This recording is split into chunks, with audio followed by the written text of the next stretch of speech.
మరి కాసేపట్లోనే విజయనగరానికి వెళ్తూ ఉన్నారు ఏపీ సిఐడి మాజీ DIG Sunil Naik. Raghurama Krishnam Raju custodial torture కేసులో విచారణకు హాజరు కాబోతున్నారు.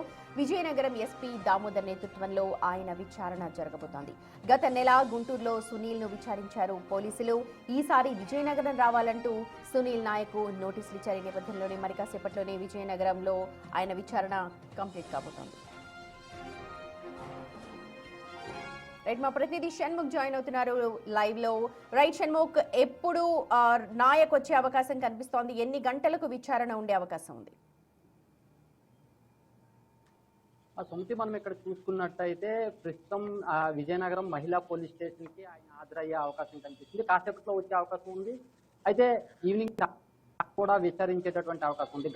గత నెల 5th నుంచి 9th వరకు కూడా గుంటూరులో విచారించారు. ఆ తర్వాత అప్పుడు ఈ విచారణ సహకరించలేదని చెప్పి మరో 3 days కూడా ఎక్స్టెండ్ చేశారు. ఆ 3 days ఎక్స్టెండ్ చేసిన తర్వాత సునీల్ నాయక్ వాళ్ళ ఫ్యామిలీలో కొంతమందికి హెల్త్ బాగాలేదు అని చెప్పి ఆయన విచారణ కంప్లీట్ గా హాజరు కాకుండా వెళ్ళిపోయినటువంటి పరిస్థితి. అందుకే మళ్ళీ ఈ రోజు పిలిచి విచారించేటటువంటి అవకాశం కనిపిస్తుంది. ఆయన మరి కాసేపట్లో వచ్చేటటువంటి అవకాశం ఉంది.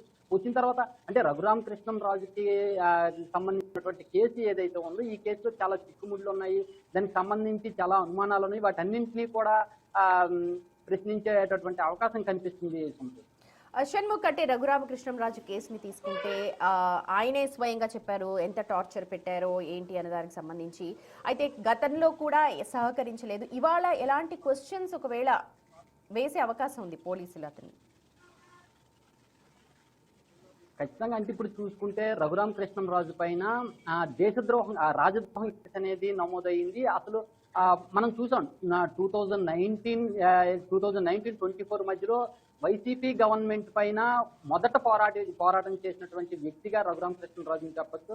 ఆయన ఈ ప్రభుత్వం తీరును కూడా నిందించినటువంటి పరిస్థితి కూడా అప్పుడు కనిపించింది. అయితే ఈ నేపథ్యంలో ప్రభుత్వాన్ని కించపరిచేలాగా సోషల్ మీడియాలో వ్యాఖ్యలు చేశారు అని చెప్పి రాజద్రోహం కేసు పెట్టారు. అయితే ప్రభుత్వాన్ని క్వశ్చన్ చేయడం అనేది రాజద్రోహం కిందకి ఏ విధంగా వస్తుంది, ఆ కేసును రాజద్రోహం కేసు ఏ విధంగా నమోదు చేశారు అనేటటువంటి క్వశ్చన్స్ మొదటిగా రైజ్ చేసే అవకాశం ఉంటుంది. అయితే ఆ వ్యక్తిగతంగా ఏమైనా సరే కేసులు ఏమైనా నమోదు చేశారు అనేది ఒకటి. రెండోది ఇంకోటి ఏంటంటే ఇప్పుడు సునీల్ నాయక్ విషయానికి వచ్చినట్టయితే ఆయన బీహార్కి చెందినటువంటి వ్యక్తి. ఆయన వైసీపీ హయాంలో మాత్రమే ఇక్కడ సేవలు అందించినటువంటి పరిస్థితి. అంటే డిప్యూటేషన్ మీద వచ్చారు. అంటే ఇక్కడ జగన్మోహన్ రెడ్డి ఏమైనా సరే కావాలని తెప్పించుకున్నారా, ఆయన ఇంట్రెస్ట్ తో వచ్చారా, ఇవన్నీ కూడా క్వశ్చన్ చేసేటటువంటి అవకాశం ఉంటుంది.